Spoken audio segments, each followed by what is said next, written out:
तर मग त्यासाठी गावखेड्यातील वाड्या वस्त्यावर जाऊन शेतकऱ्यांचा शेतीमाल व्यापारी भासून तसेच महाराष्ट्रातील शेतीमाल परराज्यातील व्यापाऱ्याकडून अवैध पद्धतीने पळविला जात असल्याच्या तक्रारी वाढल्या आहेत।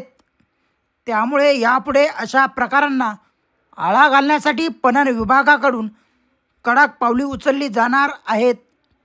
परराज्यातील व्यापारी थेट शेतकऱ्यांच्या बांधावर जाऊन परवाना न घेता शेतीमाल खरेदी करतात। या पार्श्वभूमीवर आता विना परवाना थेट खरेदी करणाऱ्या व्यापाऱ्यांवर कठोर कारवाई होईल असा इशारा राज्याचे पणन मंत्री जयकुमार रावल यांनी शिर्डीत दिला आहे। शेतकऱ्यांच्या वाढत्या तक्रारी आणि बळीराजाची फसवणूक करणाऱ्यांची गय केली जाणार नाही। कोणताही शासकीय परवाना नसलेल्या व्यापाऱ्यांनी शेतकऱ्यांच्या थेट शेतात जाऊन माल खरेदी करतात आणि अवैध प्रकारे खरेदी विक्री केली जाते। यामध्ये कधीकधी शेतकऱ्यांना बोगस व्यापारी आश्वासने देऊन शेतकऱ्यांचा माल घेऊन जातात आणि नंतर मालाचा मोबदला देण्यासाठी शेतकऱ्यांना चालढकल केली जाते। अशा घटना गावखेड्यात चालू आहेत। अशा बोगस व्यापाऱ्यांवर कठोर कारवाई केली जाईल असे संकेत पणन मंत्री जयकुमार रावल यांनी दिले आहेत। रावल यांनी स्पष्ट केलं की कुठल्याही व्यापाऱ्याला थेट शेतमाल खरेदी करायचा असल्यास त्याच्याकडे कृषी उत्पन्न बाजार समिती अथवा खरेदी परवाना असणे बंधनकारक आहे। अन्यथा शेतकऱ्याच्या बांधावरून माल उचलणाऱ्या व्यापाऱ्यावर कायदेशीर कारवाई होणार असल्याचं पणन मंत्री रावल यांनी स्पष्ट केलं आहे।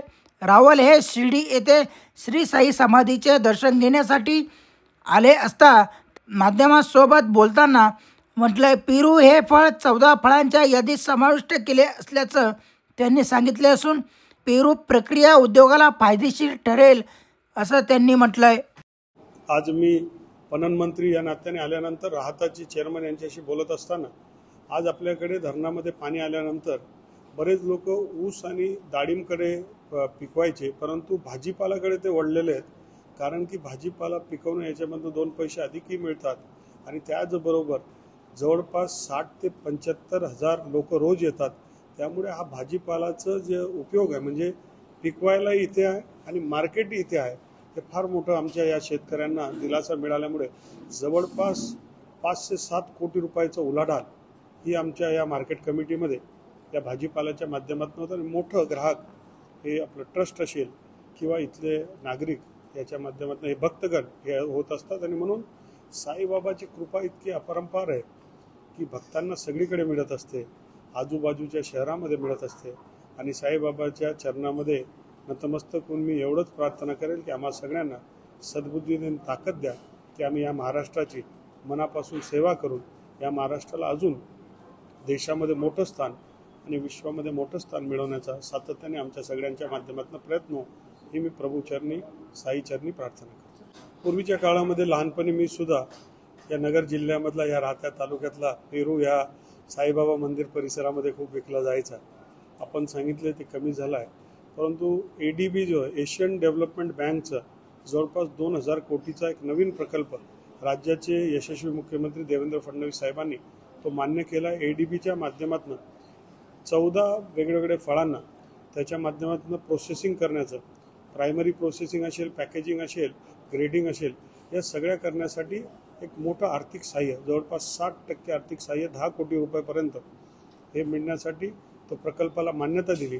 आणि त्या 14 फळांच्या यादीमध्ये पेरूचं सुद्धा नाव आहे। मला वाटतं त्याच्याने पुढच्या 6-7 महिन्यात ही जेव्हा योजना एशियन डेव्हलपमेंट बँकची मॅग्नेट योजना ज्यावेळेस लागू होईल तर जरूर राहता तालुक्यामध्ये फळ पिकांसाठी आपल्याला प्रोसेसिंगसाठी काही करता येईल का यावर जरूर प्राधान्याने मी विचार करेन। हा खरं अडचण सर्व महाराष्ट्रात आहे आणि मग आम्ही आता विचार करतोय की त्याला पर्याय काय काय व्यवस्था करता येईल। खरं तर वांदा कमिटी असते, चेअरमन इंटरव्ह्यू करू शकतो, परंतु व्यापारी घेणारे कमी असतात आणि म्हणून या सगळ्यांची याच्यामध्ये एक मिनिमम प्राईस काय करता येईल का अशा प्रकारचा विचार पुढच्या काळामध्ये करता येईल। मार्केट कमिटीचे चेअरमन यांच्याशी चर्चा करत असताना डायरेक्ट मार्केट लायसन हे जर मिळालं तर गोष्ट वेगळी आहे, परंतु सहजरित्या कोणीही व्यापारी येऊन डायरेक्ट आपल्याला शेतावर बांधावर खरेदी करता येत नाही, हे बेकायदेशीर आहे। आणि त्यावर मार्केटच्या सचिवला सूचना देण्यात आल्या की असे काही जर व्यापारी बिना लायसनचे खरेदी करत असतील तर त्यांच्यावर कडक कारवाई केली पाहिजे. तो माल जर बाहेर जातो त्यावेळेस तुम्ही अडवलं पाहिजे. हो तेच ना, खरेदीच करता येत नाही जर लायसन नसेल.